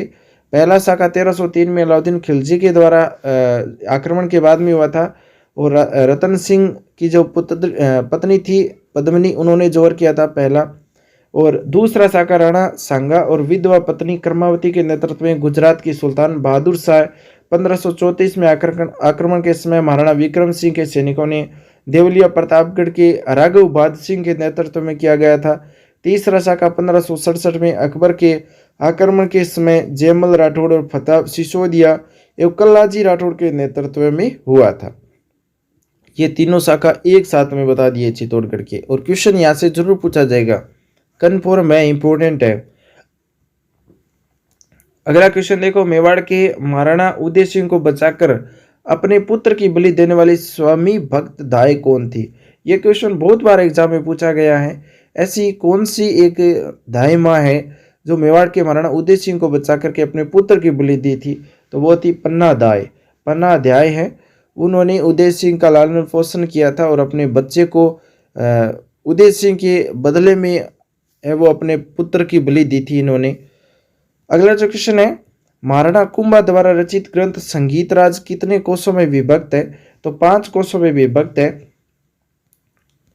संगीतराज कुंभा के द्वारा लिखा गया था, यह भी महत्वपूर्ण है, और 5 कोशों में विभक्त है। यह क्वेश्चन पटवारी में पूछा गया है। महाराणा कुंभा द्वारा रचित जो संगीतराज है 5 कोशों में विभक्त है। पहला कोश है पाठ्य रत्न कोश, दूसरा है गीत रत्न कोश, तीसरा है नृत्य रत्न कोश, और चौथा है वाद्य रत्न कोश, और 5वां है रस रत्न कोश। ये 5 कोश है संगीतराज के जो महाराणा कुंभा के द्वारा रचित ग्रंथ है। इसने राजस्थान से कितने भारतीय राज्यों की सीमा मिलती है? तो राजस्थान के साथ कितने राज्यों की सीमा लगती है? भारतीय राज्यों की बात कर रहे हैं तो 5 राज्य राजस्थान को स्पर्श करते हैं, यानी कि दोस्तों 5 राज्यों की सीमा राजस्थान के साथ में लगती है। तो ये जो क्वेश्चन है ये पशुधन सहायक 2018 थर्ड ग्रेड एग्जाम 2013 हुआ था। शिक्षक जो थर्ड ग्रेड का एग्जाम था, रीट के मेंस का जो एग्जाम था उस 2013 में ये क्वेश्चन आया है। RSRTC 2013 में ये क्वेश्चन पूछा गया है। तो ये क्वेश्चन बार बार पूछा जाता है कि कितने राज्यों की सीमाएं हैं, भारतीय राज्यों की सीमाएं हैं वो राजस्थान को स्पर्श करती है। तो चलिए इसकी व्याख्या में देखेंगे कौन सा राज्य सबसे अधिक और सबसे कम अपनी सीमा बनाता है राजस्थान के साथ में। तो कुल की बात करें तो 4850 किलोमीटर की सीमा बनाता है राजस्थान दूसरे राज्यों के साथ में। 4850 किलोमीटर अंतर्राज्यीय सीमा बनाता है, जिसमें 5 राज्य हैं, पंजाब, हरियाणा, उत्तर प्रदेश, मध्य प्रदेश और गुजरात। मध्य प्रदेश की बात करें तो सबसे अधिक है 1600 किलोमीटर। 1600 किलोमीटर मध्य प्रदेश की सीमा लगती है राजस्थान को। उसके बाद में हरियाणा की बात करें तो 1282 हो जाएगी, और उसके बाद में गुजरात की 1022 किलोमीटर सीमा लगती है राजस्थान के साथ में। उत्तर प्रदेश की बात करें तो उत्तर प्रदेश की 877 किलोमीटर है। पंजाब की 89 किलोमीटर सीमा लगती है सबसे कम। तो सबसे अधिक है वो किसकी हो गई? मध्य प्रदेश की, और सबसे कम पंजाब की हो गई 89 किलोमीटर। ये भी क्वेश्चन कई बार एग्जाम में पूछा गया है, सबसे अधिक वाला और सबसे कम वाला। अगला जो क्वेश्चन है वो देखो, राजस्थान की दक्षिणी पूर्वी सीमा पर स्थित पड़ोसी राज्य का नाम बताना है हमें। राजस्थान की दक्षिणी पूर्वी जो सीमा है उसके जो पड़ोसी राज्य है वो बताना है, तो मध्य प्रदेश हो जाएगा दक्षिण में। दक्षिणी पूर्वी पूछ रहा है तो हाड़ौती के जो नजदीक किसकी सीमा लगती है? मध्य प्रदेश की लगती है, और वो भी कितनी किलोमीटर है? 1600 किलोमीटर सबसे अधिक सीमा मध्य प्रदेश की लगती है। यह क्वेश्चन थर्ड ग्रेड 2013 में पूछा गया क्वेश्चन है। अगला क्वेश्चन देखो, राजस्थान की किस देश के साथ लंबी अंतरराष्ट्रीय सीमा लगती है?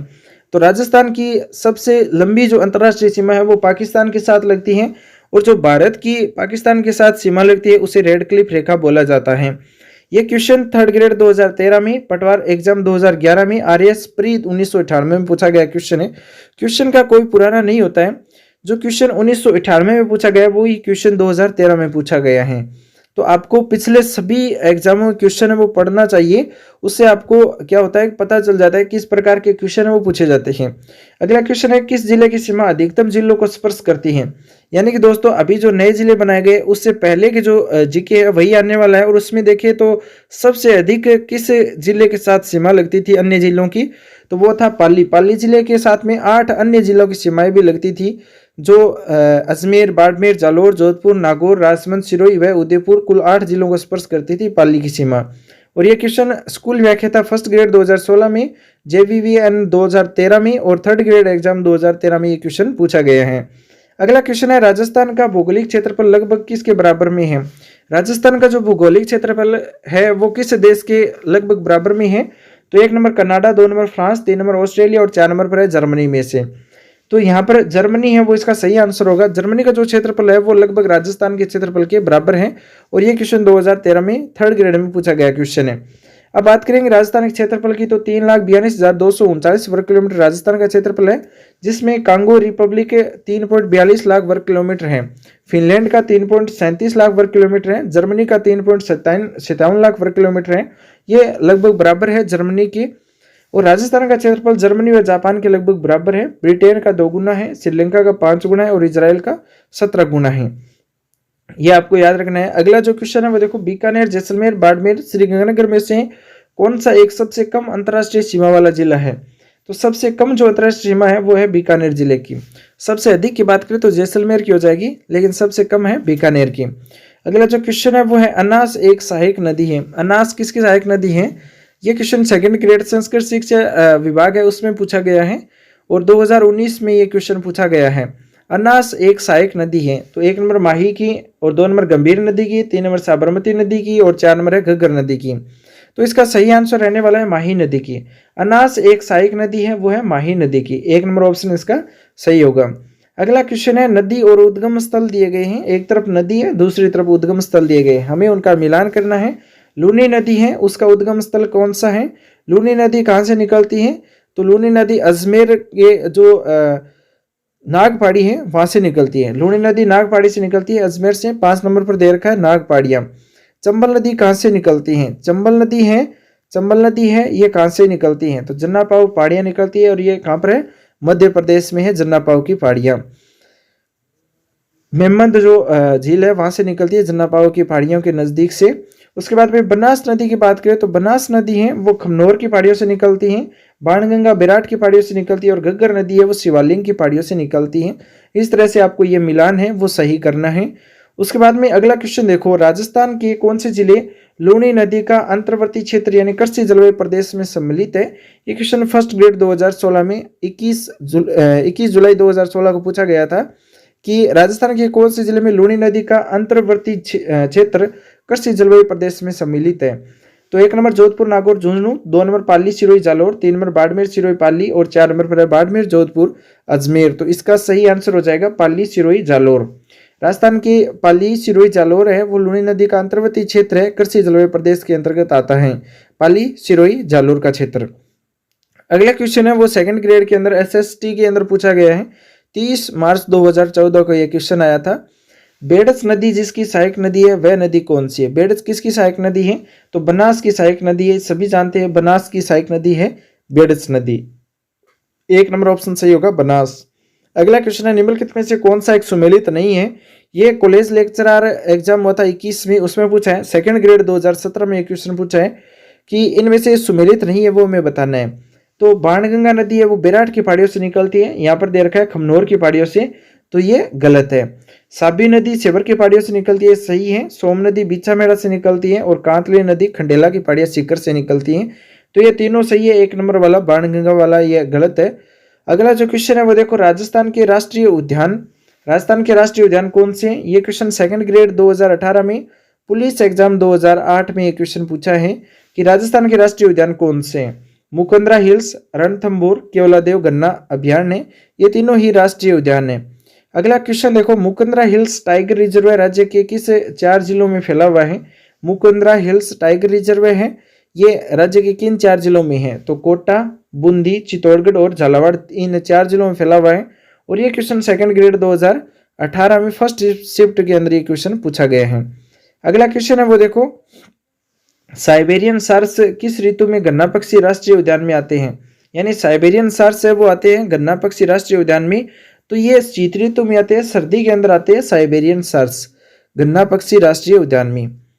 अगला जो क्वेश्चन है वो देखो, इंडिया इको डेवलपमेंट कार्यक्रम कौन से राष्ट्रीय उद्यान वन्यजीव अभियान में क्रियान्वित किया गया था?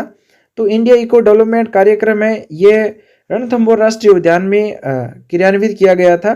सही आंसर है रणथंभौर राष्ट्रीय उद्यान। अगला क्वेश्चन है राजस्थान में पक्षी प्रजाति की सर्वाधिक विविधता कहाँ पाई जाती है? तो सबसे जो अधिक विविधता है, विविधता का मतलब ये हो गया कि यहाँ पर सबसे अधिक पक्षी आते हैं और वो भी अलग अलग देश से आते हैं, अलग अलग कंट्री से, अलग अलग स्थान से आते हैं, इसलिए अधिक विविधता पाई जाती है। वो है केवलादेव भरतपुर में। केवलादेव भरतपुर में अधिक जो पक्षी आते हैं बाहर के। अगला क्वेश्चन है वो देखो, एक तरफ अभ्यारण्य है, दूसरी तरफ जिले दे रखे हैं। मुकंदरा पहाड़ियां हैं वो कहाँ पर है? यानी मुकंदरा की जो पहाड़ी है वो कहाँ पर है? कोटा में है। और टोटगढ़ है वो अजमेर में है। वन विहार की बात करें तो धौलपुर में हो जाएगा। बंद बारटा भरतपुर में है। तो ये मिलान पहले से सही किया गया है। मुकुंदरा पहाड़ियां कोटा में, टोटगढ़ अजमेर में, वन विहार धौलपुर में और बंद बारटा भरतपुर में। तो ये पहले से सही है। अगला क्वेश्चन देखो, कनक सागर है। कनक सागर क्या एक पक्षी अभियान है? कनक सागर क्या एक पक्षी अभियान है। ये क्वेश्चन रिसर्च जो एनालिटिक जो एग्जाम हुआ था 2017 में उसमें एक क्वेश्चन पूछा गया है। उसके बाद में अगला क्वेश्चन देखो, रामसर सम्मेलन ईरान द्वारा चयनित राजस्थान में अंतर्राष्ट्रीय महत्व की वन्यजीव आर्द्रभूमि पारिस्थितिकी स्थलों के नाम बताना है हमें। तो लाइब्रेरियन 2016 में, सेकंड ग्रेड 2017 में एक क्वेश्चन पूछा गया है कि रामसर सम्मेलन ईरान द्वारा चयनित राजस्थान में अंतर्राष्ट्रीय महत्व के वन्यजीव आर्द्रभूमि पारिस्थितिकी स्थलों के नाम बताना है। तो सांबर झील, 2 नंबर केवलादेव गन्ना राष्ट्रीय उद्यान, ये दो आपको याद रखनी है। उसके बाद में देखो, ये रामसर सम्मेलन में शामिल किए गए हैं, सांबर झील और केवलादेव राष्ट्रीय उद्यान। अगला क्वेश्चन देखो, राजस्थान में निम्नलिखित में से किन वन्यजीव पारिस्थितिकी स्थलों पर वर्तमान में जैव विविधता व जीन पुल संरक्षण का कार्य प्रगति पर है? तो 1 नंबर नाहरगढ़, सज्जनगढ़, सरिस्का व आबू में ये जो जीन पुल संरक्षण का कार्यक्रम है ये प्रगति पर है, जैव विविधता बचाने के लिए। उसके बाद में देखो, राजस्थान में कौन सा जंगली जानवर सबसे अधिक संख्या में है? तो रोजरा या नील गाय है, यह सबसे अधिक है। उसके बाद में अगला क्वेश्चन है, कर्पूरी देवी किस राजपूत शासक की माता थी? कर्पूरी देवी है ये किस राजपूत शासक की माता थी? 1 नंबर महाराणा प्रताप, 2 नंबर राणा सांगा, 3 नंबर पृथ्वीराज तृतीय, 4 नंबर में राणा मीर। तो इसका सही आंसर हो जाएगा पृथ्वीराज तृतीय की माता थी कर्पूरी देवी। 3 नंबर ऑप्शन सही होगा, पृथ्वीराज तृतीय। और ये क्वेश्चन JRN सिविल डिग्री 2022 में क्वेश्चन पूछा गया है। अगला क्वेश्चन है, पृथ्वीराज चौहान तृतीय का समकालीन चंदेल शासक कौन था? यानी पृथ्वीराज चौहान तृतीय है उसका समकालीन चंदेल शासक कौन था? तो 1 नंबर पर है जयचंद, 2 नंबर महेंद्र वर्मा, 3 नंबर परमारदी देव और 4 नंबर है यशो वर्मा। तो इसका सही आंसर क्या हो जाएगा? परमारदी देव है वो पृथ्वीराज चौहान तृतीय का समकालीन चंदेल शासक था, परमारदी देव। 3 नंबर ऑप्शन इसका सही होगा। अगला क्वेश्चन है, अजमेर नगर की स्थापना के पहले अजमेर के चौहानों की राजधानी कौन सी थी? यानी अजमेर नगर है उसकी स्थापना से पहले अजमेर के जो चौहान शासक थे उनकी राजधानी कौन सी थी? 1 number Jalore, 2 number Sambhar, 3 number Sirohi, 4 number पर है रणथंभौर। जिसका आंसर क्या होगा? सांबर हो जाएगा। अजमेर नगर की स्थापना के पहले अजमेर के चौहानों की राजधानी सांबर थी, स्पादलक्स बोलते थे इसे। 2 नंबर ऑप्शन इसका सही होगा। अगला जो क्वेश्चन है वो है, निम्नलिखित चौहान शासकों को कालक्रमानुसार हमें व्यवस्थित करना है। तो सबसे पहले कौन था? पृथ्वीराज राय पिथौरा, पृथ्वीराज सेकंड, विग्रहराज चतुर्थ और सोमेश्वर। इन चारों में से पहले नंबर पर कौन सा था? विग्रहराज चतुर्थ था। उसके बाद में पृथ्वीराज सेकंड आया था और फिर सोमेश्वर आया था और लास्ट में पृथ्वीराज राय पिथौरा आया था। तो ये मिलान सही होगा। 3 नंबर पर 1 नंबर लगाओ, 2 नंबर पर 2 नंबर लगाओ और 4 नंबर पर 3 नंबर लगाओ और 1 नंबर पर 4 नंबर लगाओ।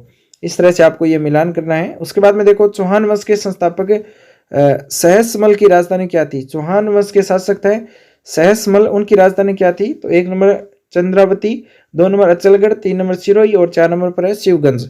तो इसका सही आंसर क्या हो जाएगा? सिरोही। चौहान वंश के संस्थापक सहसमल की राजधानी सिरोही थी। 3 नंबर ऑप्शन इसका सही होगा।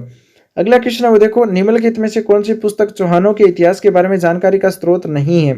यानी इनमें से कौन सी पुस्तक है जो चौहानों के बारे में नहीं बताती है?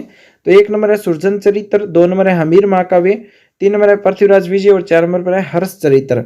तो हर्ष चरित्र है ना, ये चौहानों के बारे में कोई जानकारी का स्रोत नहीं है। तो 4 नंबर ऑप्शन सही हो जाएगा, हर्ष चरित्र। बाकी सुरजन चरित्र, हमीर महाकाव्य और पृथ्वीराज विजय तीनों ही चौहानों के बारे में बताते हैं, लेकिन हर्ष चरित्र इसके बारे में कुछ नहीं बताता। अगला क्वेश्चन है, कोकिल देव निम्न में से किस वंश से संबंधित है? कोकिल देव है ये किस वंश से संबंधित है? Kokil Dev 1 number Gohil, 2 number Chauhan, 3 number Rathore और 4 नंबर पर है कछवा। तो ये कछवाया शासक से संबंधित है, कोकिल देव। तो 4 नंबर पर ऑप्शन सही होगा कछवाया वंश। दोस्तों आज के क्वेश्चन आपको कैसे लगे कमेंट में जरूर बता देना। साथ ही इस वीडियो को लाइक करके अपने दोस्तों के साथ शेयर जरूर करना। चैनल पर आप नए हैं, इससे बेहतरीन क्वेश्चन आपको नेक्स्ट वीडियो में मिलने वाले, चैनल को सब्सक्राइब जरूर कर लेना। मिलेंगे नेक्स्ट वीडियो में नए क्वेश्चन के साथ में। Thanks for watching. आपका दिन शुभ हो।